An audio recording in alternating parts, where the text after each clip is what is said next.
Cheers.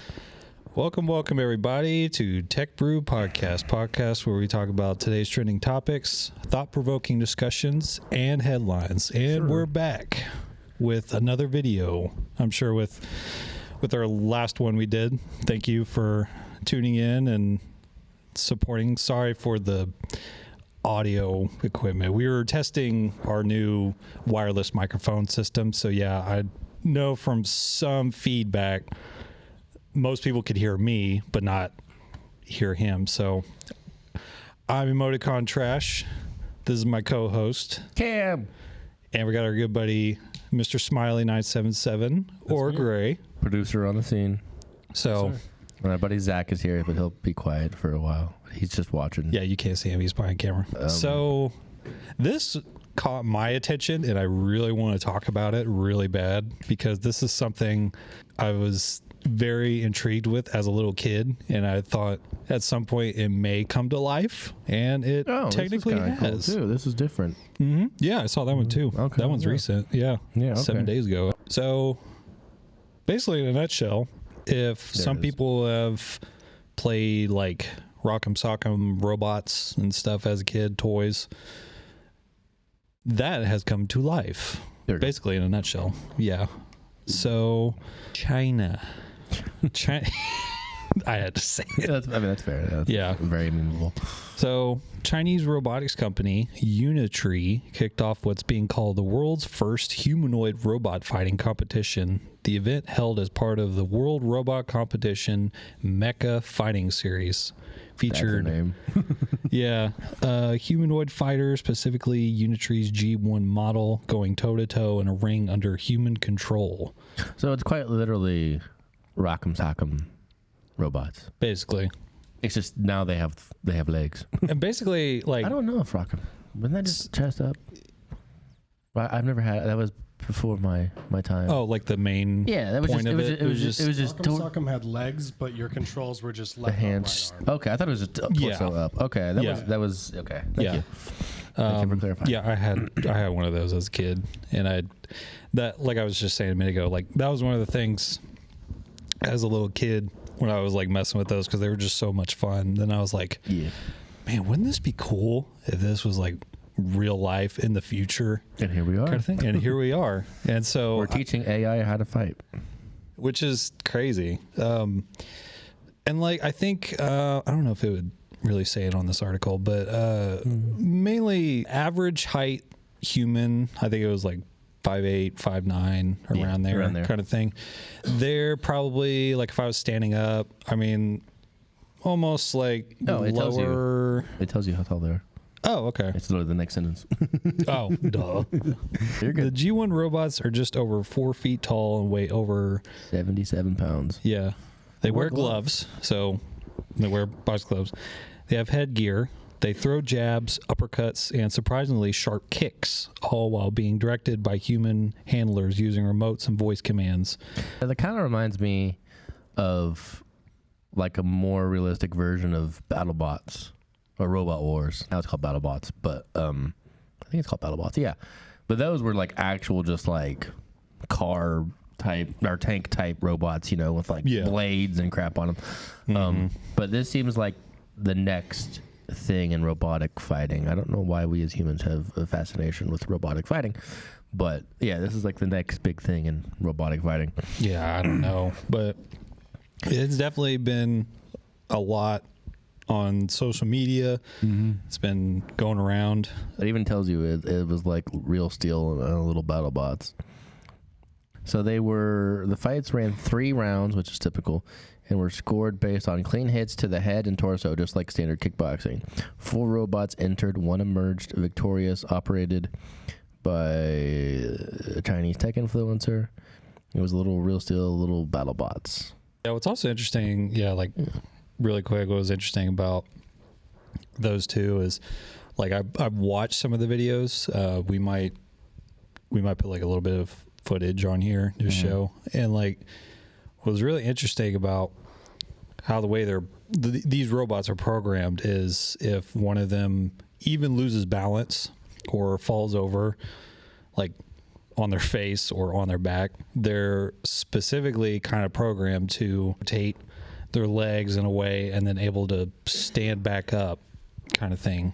Oh yeah. They like rotate. Yeah, they like reverse their leg. It looks a little uncanny as what any normal human would do, but It's kind of like how, like, I mean, it's like the, well, I really can't compare this to anything because I don't think there's movies that this happens, but it's like whenever you see in movies where someone like gets knocked down, but like it didn't affect them whatsoever. They just like go like straight up.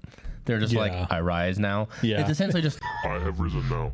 like WWE there's Undertaker. basically he's just it's like, but instead of just sitting up, they actually just like stand straight up, like with like no emotion. It's something I noticed. No struggle. Yeah, like if they fall on their back and their legs are out, it does like a That was the article. weird form like this, and then they're able to like push themselves back up by themselves. So Yeah. I think that's why they did a lot of tests. I know a lot of people made memes off of it, but of like people kicking the robots so much. Oh yeah. And Oh, so, like the Boston Dynamics.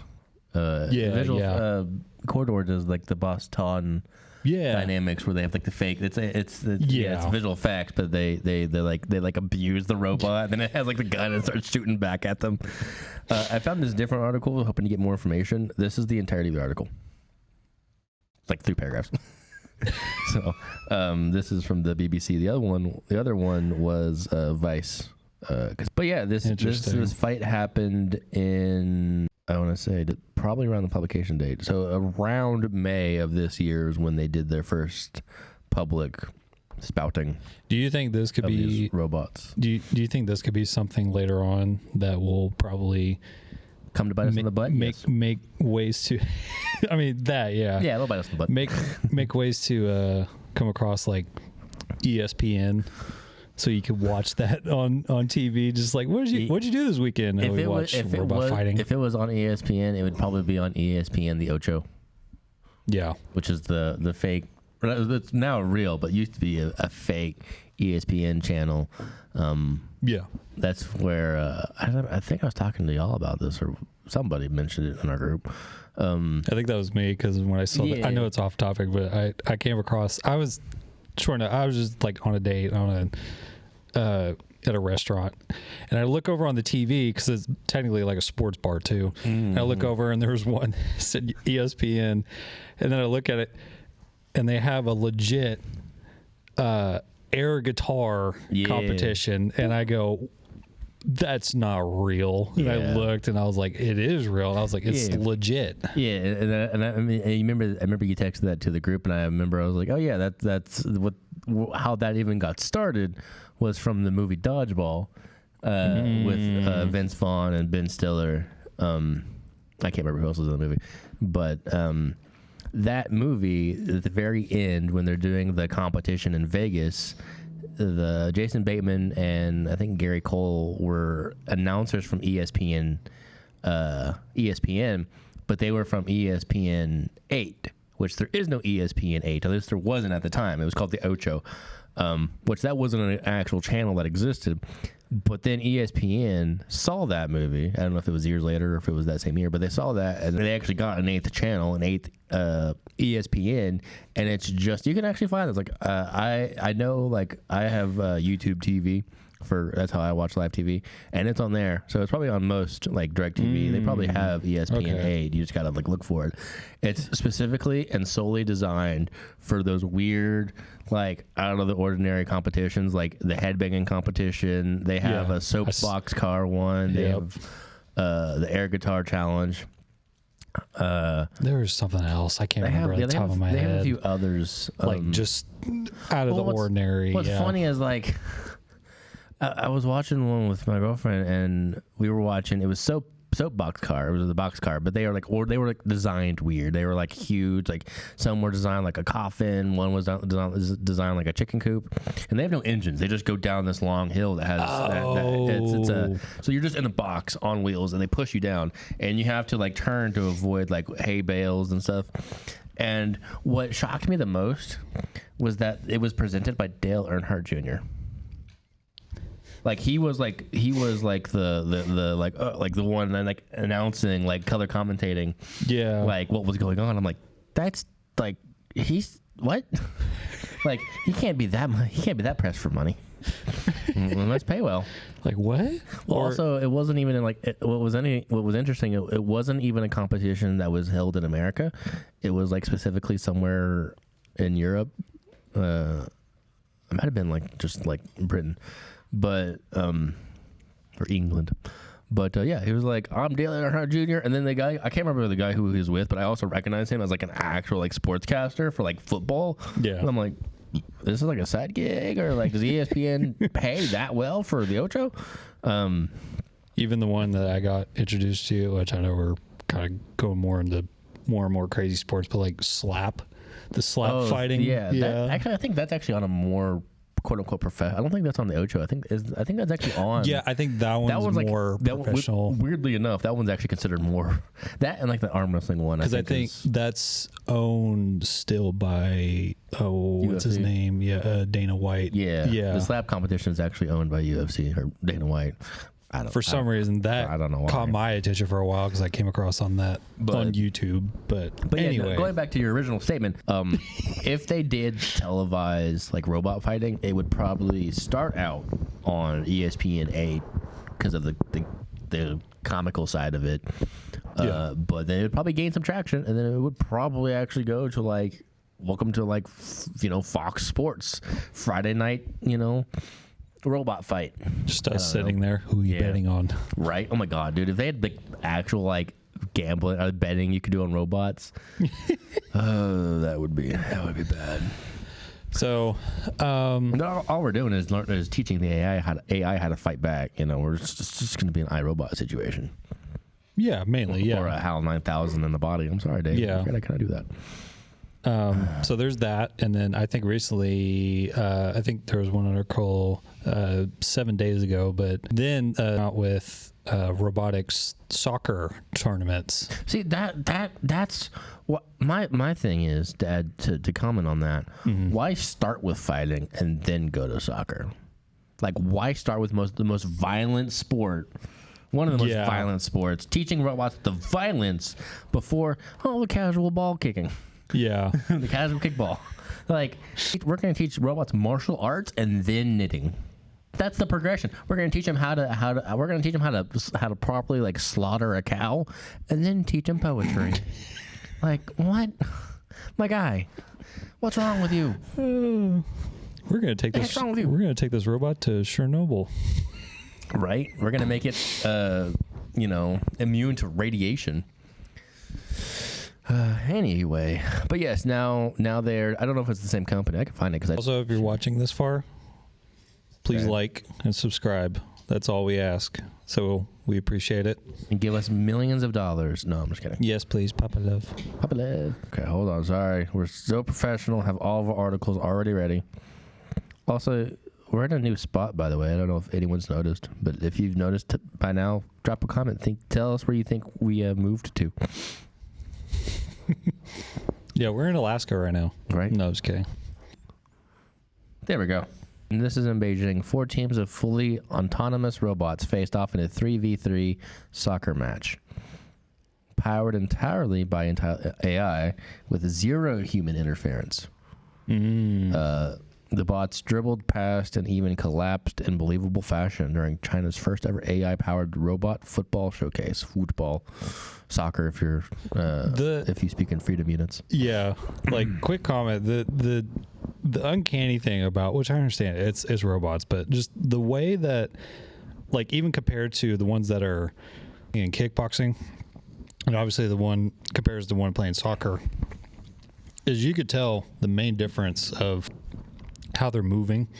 And the ones that are playing soccer, the way that they walk, but they take like tiny steps, and then they do that, and then able to like kick something. And obviously it's a small little arena, and you have like 2 or 3 people just standing in the sidelines, and they're just like, up he fell, get a carrier, well, gotta pull him out, But compared to the ones that are kickboxing, they move more open, and I mean, they take bigger steps. And yeah, I think it's two different. They're both Chinese companies, but I think they're two different companies. So it's like one has the robots are designed. It's not like the same robot is being taught kickboxing, and then also soccer. There's two different Chinese companies whose robots are designed for particular things. Yeah. And also the difference is the robots in the boxing were actually controlled, supposedly, by humans. So it's like RC. It's basically RC robot. Whereas this is just straight up the AI has to think of the best way to kick the ball. Well, yeah, so they tell us. Rated fully autonomously, supposedly. No one controlled them once during the match. So, yeah. So the robots for the kickboxing or the boxing, they're designed more to be controlled. So the design of the robot is probably more. The thought process is more, remote control type, whereas this is like they don't have to make it really functional for a human to take over. Yeah. Which, I mean, you're still technically teaching a robot how to kick. Do we? Can you imagine you have like this little old grandma? She's like, can you grab my basket of bananas? And the robot's just like, no, kick. No. Denied. I'm sorry, Dave. I'm afraid I cannot do that. I'm sorry, I did not understand that. Yeah. Rebooting. Battery low. Also, yeah, robot soccer would be something that I would see on like a goofy like ESPN the 8. I would well, let's say if it was in the United States, I would go and watch it. That's fair. Yeah. So I mean, if it was local to our location, yeah, probably. I wouldn't travel to go see it. No. But if for some reason they announced, they're like, okay, now it's over here in the United States. So yeah. So you want to mention about Nintendo? No, you got about 45 hours. No, I'm just kidding. I'm gonna find out the article because some of the stuff that I was talking about, I researched it. It was a little bit different. Yeah. So Nintendo. Which I think so the Nintendo, the company, just released their newest handheld called the Switch 2. Which, listen, Nintendo is, how the kids say, in their lane, unbothered. So if you look at, and this is unrelated to what I'm about to talk about, but if you look at this is just my own personal thoughts. If you look at the handhelds, for anyone who is interested, who knows the gaming industry, who watches this, if you look at the gaming handhelds that are out right now, are the ones that have already been publicly announced. They just recently announced the Xbox branded ROG Ally, which looks pretty cool. Oh yeah, I forgot about that. We can also talk about that. Yeah, they just released the Xbox ROG Ally, Ally X, and the specs that are behind it, the supposed specs. I don't think they. Oh, they have a little bit because they did the Xbox showcase recently. I can't remember exactly what they said, but it's pretty typical of a handheld. Like 120 hertz refresh rate. It can hold like 2 terabytes of storage. It's like, very low latency. It's whatever 1080p or even maybe 2K or 4K. And so it's a pretty big beast for handheld gaming, right? You can only go so far because the handhelds can only be so big. So like they'll never really compare to like a full on console that could be the size of a computer. Yeah, because it is a computer. Nintendo Switch 2. Whenever Nintendo comes out with their handhelds, they're not trying to really compete with the other handhelds. I think they're just trying to compete with themselves. Again, they're unbothered in their own lane, as they say. Because the Nintendo Switch 2, tech-wise, does not compare to like the ROG Ally X. It's like horrible. Like it's like 30 frames a second. Like it holds like a terabyte of storage. It's like 1080p, like 6-inch screen. Obviously, only plays Nintendo branded games, nothing else. So like, and it's also like $500. Whereas ROG Ally, the Xbox, I think they have 2 versions. That's like they have like the base model, then they have like the ROG Ally X, and even like the ROG Ally Xbox branded version, it's still going to be like $400. So it's roughly around the same price, and it's like a billion times better. Anyway, beside that, another thing Nintendo is known for is they're very specific. They're very strict on their rules and regulations when it comes to Nintendo. They kind of in the industry have a tendency to sue the crap out of you if you infringe on anything that they think is their intellectual property, and 99.100% of the time they win. This is a little side note. I noticed, and I'm curious about this. During Xbox's conference, not going back to the handhelds, one of the games that Xbox announced that they were making or they were publishing, I think another developer was making it, was essentially a Pokemon copy. Like I watched this, this video. I watched it with my brother, and the whole entire time I'm like, okay, that's a Charizard. Okay, that's a Gyarados. Like that's a Gyarados. That's just a different color. Like. But the difference in this game is like it's literally catching mystic animal game as a teen, but your teen has the ability to become the animal to fight other animals. Yeah, so like that's their mechanic that's different. But I'm like, okay, Nintendo successfully sued Pal World, which was just as close as this game that's coming out. Nintendo's going to sue the crap out of Xbox because this is just Pokemon. Anyway, Nintendo is very secure of their intellectual property and their ideas and their ideologies. They don't want anyone else to, well, at least without permission, copy that or do anything like that. They're very particular about their stuff. And with their Switch 2 that just came out, they've updated their terms of service. Where they basically stated that if they feel like if they feel like your Switch 2 has a bootleg or a pirated copy of any of their video games, they will quite literally brick your Nintendo Switch. They'll fry the battery remotely and basically prevent you from being able to turn on your Switch 2. They also ban your Nintendo account so you can't create another one. So going with that theme, that was in the terms of service. They actually, that either leaked or that someone found that out before you could get your hands on a Switch 2. So that's kind of like a warning, like, hey, don't pirate our games. We will fry your system in front of your face. So anyway, that was publicly known a little bit before the Switch 2 came out. I don't know if Nintendo wanted it that way or if someone just read the terms of service, because no one ever does. Tell me no one does.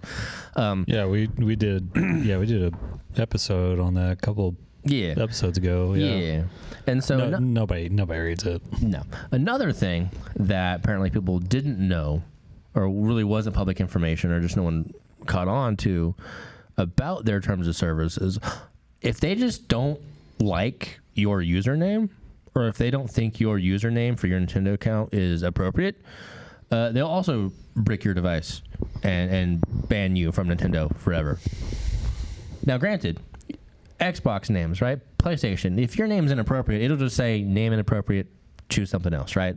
If you try to add a cuss word or like poopy fart man or whatever, or even worse, they'll just like that. They just won't accept it and they'll just say, oh, you can't have that. If you do successfully change a letter for a number and you are basically able to create something that's bad. Yeah. And Xbox or PlayStation finds out, they don't like ban you. They just say, okay, change your name. It's like sometimes you kind of notice these days that people kind of they'll get away around that. Right. But like, because for most people, I guess they're like not gamers. It's like if you show them that, they're going to be like, is this some kind of like Wi-Fi code or something? Right, but for us, we could look at it and we'll be like, I see what they were trying to say. They're trying to get a little technical with it. Yeah. It's leet speak, what it's called. Yeah. Anyway, that's before our term, but I know what that is. Leet speak. Basically changing out a letter for a number. So 4 is A, L is, or 1 is L, or I is 1, whatever it is. But you can do that and make your username basically still spell out a bad word, or a bad phrase or whatever, and sometimes the system won't immediately catch it until someone like reports you, and then they'll say, hey, change your name. Usually on Xbox, Call of Duty, they won't just like outright like, you're banned forever, bye, never buy our product ever again. Nintendo, on the other hand, they don't care. So, not at all. with this article from is this IGN? Oh, this is the Game Informer, or the Gamer. This user bought a Switch 2 and created a username, and that person's username, and I'm reading it specifically from this article. Person's username was Twink Link. So just let that sink in. Again, he's just reading for the article. You know, from just the let that article. sink in. Twink Link. You know that they. That's just the you name. do you, Right? but You do you, boo boo. Nintendo didn't like that, and so they basically permabanned their account. I think they bricked their Switch 2. I don't actually know. I don't think they bricked it, but I think they definitely banned them from ever having a Nintendo account. Is that the quote from that user? Yeah, I let everyone in my family use my Nintendo Switch 2 system, and as a result, my sister uses it. Her username was recently changed to Twink Link and console ban. Says Reddit user, whatever that name is. I am fully prevented accessing any Nintendo services at all on the system. Jeez. Oh, worse yet, they have updated the post. I guess they posted this on Reddit, so this is how the story broke out. Someone posted it on Reddit. They've updated the post to say that there's no way to have the ban reversed. Permanent system bans cannot be revoked by Nintendo at all, they claimed. I was told to return my system and use the latest save data cloud backup. So basically, you can't make you can't play new areas. Your save data that you previously had before we banned you is as far as you can play. Are you speaking about Nintendo? Yeah. And you can only have cloud backed up. You can only have your saves backed up on the cloud if you pay for their premium online service. Yeah. Yeah. I lost all my stuff. Yeah. But that was the Switch one. Ah, yeah. And the reply is they have denied that this had anything to do with modding or using pirated games, since they would be a surefire way for Nintendo to hit the entire console with the ban.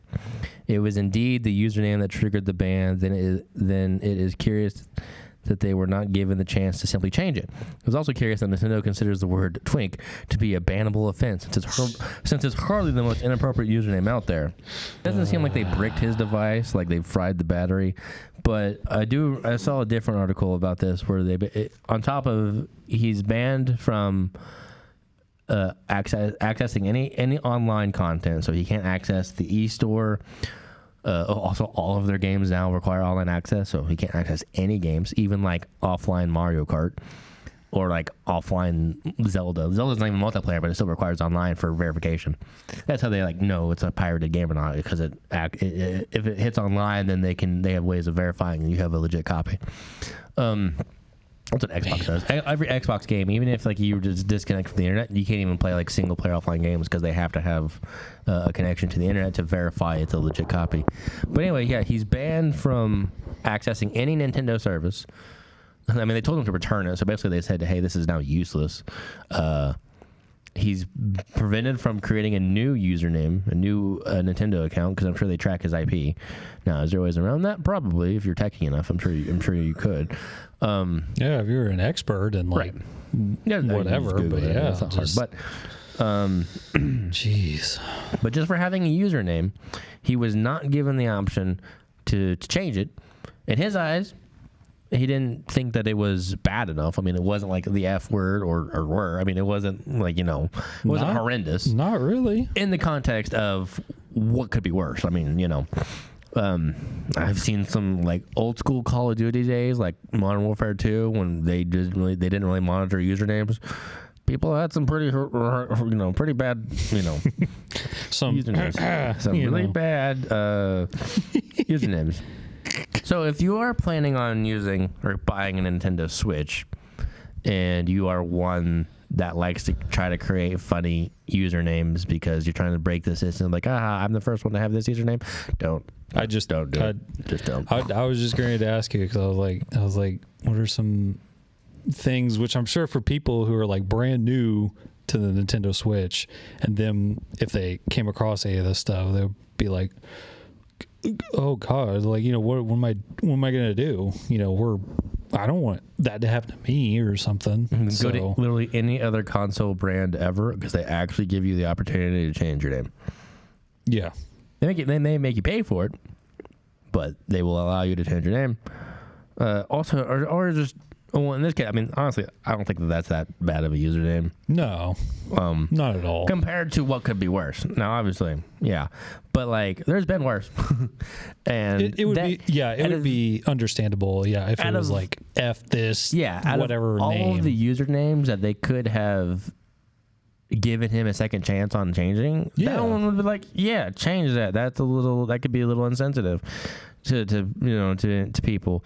Now, if it's just like, you know, something outrageously, like, you know, racially motivated or politically motivated, that's like, you know, insert whatever you want to think here, then ban that person.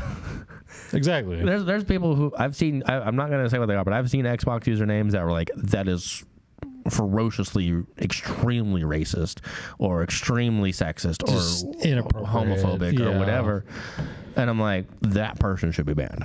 And, you know, you hear you play with that player on like Call of Duty and you hear their voice chat and I'm like, you're just a horrible person. Have you guys heard about Rainbow Six Siege? I know they updated it. I think they built it on Unreal Engine 5. So from somebody that we know, won't use his name, he's told me about serious racism and just awful things that happen on Siege. Yeah, I'm not. Yeah, just all the time. Like, yeah, a lot of people quit playing it because everybody left on that game. All racists. Yeah. No, I'm not. Yeah. Well, here's the thing about that game in particular. That game came out like 10 years ago, and they won't make another one. There is no Rainbow Six Siege 2.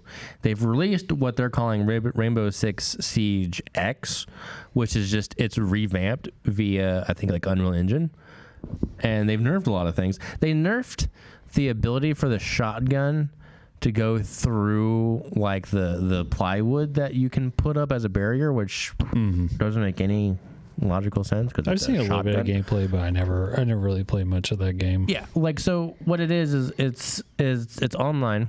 I think it's like 6v6 or maybe even like 8v8, and there's different game modes. There's like a search and destroy. There's just team deathmatch, and you have a map. It's usually like the map is usually like a building. It's not as big as Call of Duty, and you'll have attackers and defenders. Defenders, usually you select an operator who was a defender, and each defender has like special tools. Like they have, like, this one can set up a barrier, this one can set up traps and whatever.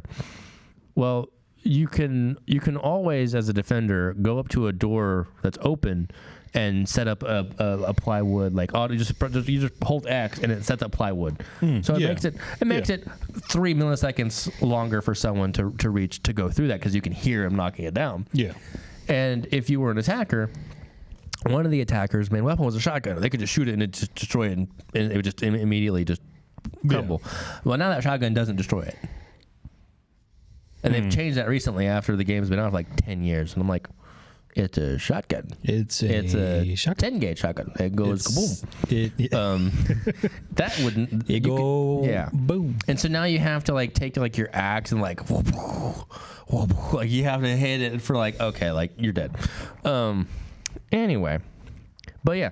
So if you're thinking about getting a Nintendo, one, just don't be a piece of crap, and make your username something that's unique and creative and funny, but not just extremely racist or homophobic or whatever. So yeah.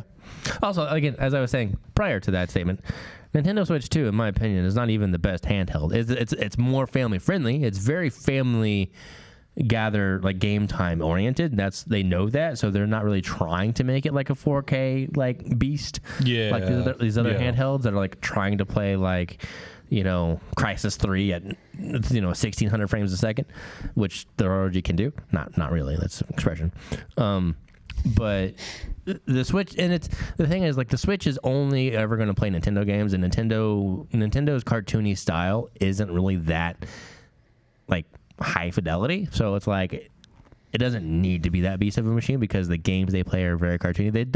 They don't really go for realism on their games, because at least the games that they make. Now the games that other developers make for the Switch, like this is the funniest thing. I think I've talked about this in the last stream. They are putting Cyberpunk on the Switch too. Cyberpunk 2077 on the Switch too.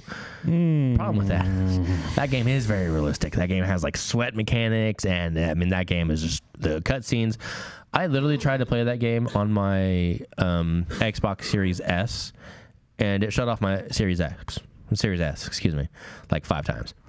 Like my Series S can barely play. Now they've optimized it and it can play a lot better. I think there was one time it shut off my Xbox. I think there was one time I was over at your place one time and you were showing me, and literally just like as we were just casually playing, I was like, and then even your Xbox was just it was in the back, like because the fan was just and then it just and we were like, what? Yeah.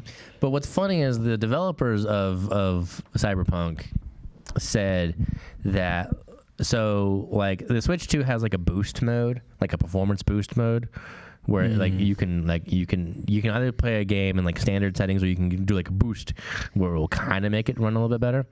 And one of the developers from CD Projekt Red was like, yeah, default it'll run 30 frames a second at 1080p, which is like 2012 era of specs, or boost mode 40 frames a second at 1080p. And I'm like, ooh, 10 extra frames a second for a game that on every other console runs at 120 frames a second. I'm getting 30. But then you got games like Donkey Kong and Mario where it's so cartoony and so basically just still 8-bit, just a fancier, clearer 8-bit that they can run at 60 frames a second, because they're so cartoony and they're not high fidelity, and but they're kid games. I mean, the main thing, I've still fun, but kid game.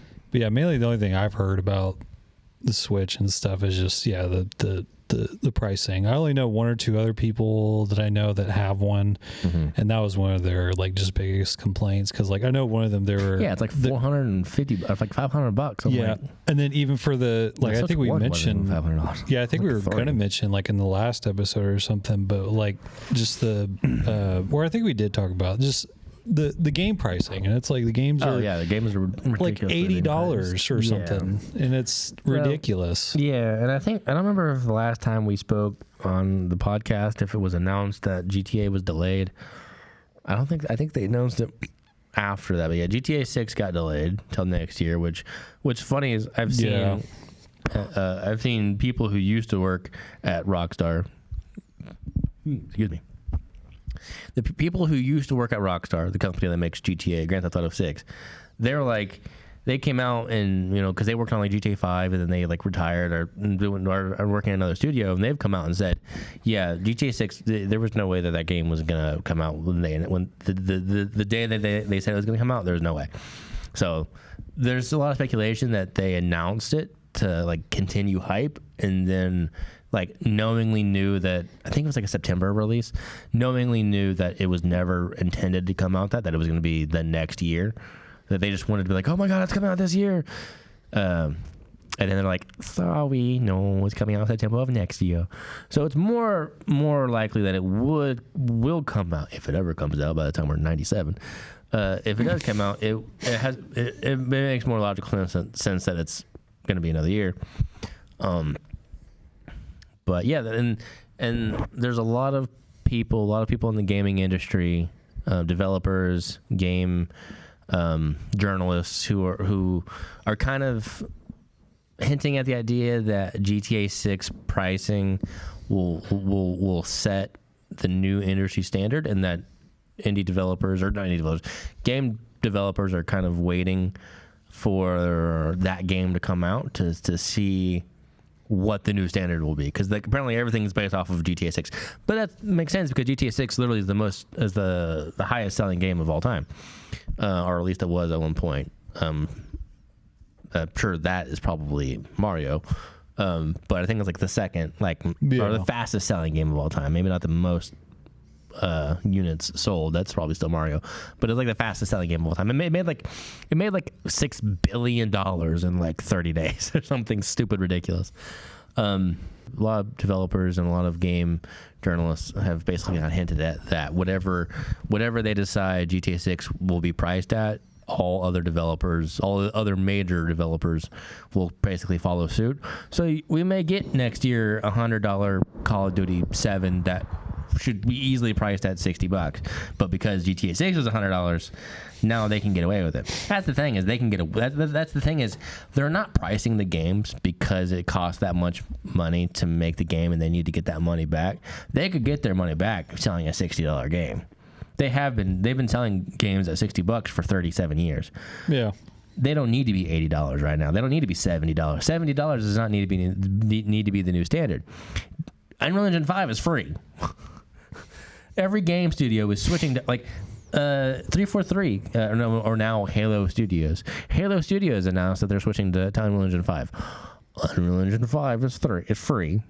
Now, technically, I think if you're a big studio, you do pay them like $1 million for every like $1 trillion you sell. True. Something dumb. It's like Unreal Engine or Epic Games gets like 3% for every like $1 billion you make. But like, it's still free. Like, it's not, you don't have to run it on your own servers. It's not your own engines. You don't need the space on a computer to run it. It's on Epic Games' servers. Yeah. For the most part.